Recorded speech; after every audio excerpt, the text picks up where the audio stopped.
Les jeunes sont nombreux chaque année à partir en mobilité en Europe ou dans un autre pays qui n'est pas membre de la communauté européenne. Vitalis, élève de première, est venue se renseigner sur les dispositifs existants. Elle souhaite partir en stage en Angleterre.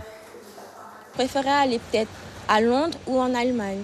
Tout simplement parce que dans ces pays-là, ce sont des pays étrangers et ça pourra m'aider à quelques années après, dans mon travail, à parler d'autres langues, à pouvoir être plus détendu avec les gens.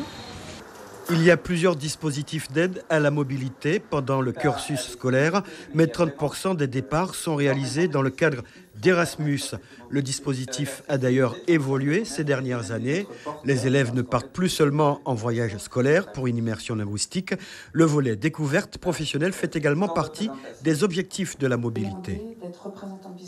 On envoie des jeunes en stage qui vont comparer comment les formations en électricité se font dans un pays européen par rapport à notre propre système pour apprendre également en tant que chercheur ou professeur, comparer ses pratiques, donc comparer les systèmes éducatifs et ses propres pratiques. Donc on n'est plus uniquement sur la langue. À la limite, la langue est uniquement un outil, mais on va apprendre autre chose des personnes avec qui on travaille à l'étranger.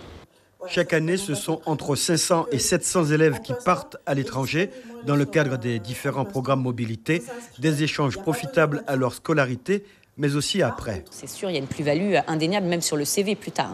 On voit qu'il faut commencer très jeune, parce que quand nos jeunes ne sont pas formés aux langues ou à l'international, quand ils arrivent ensuite sur le marché de l'emploi, ils arrivent déjà avec un handicap malheureusement. Donc nous, notre objectif, c'est que tout élève ait bénéficié d'une mobilité dans son cursus scolaire.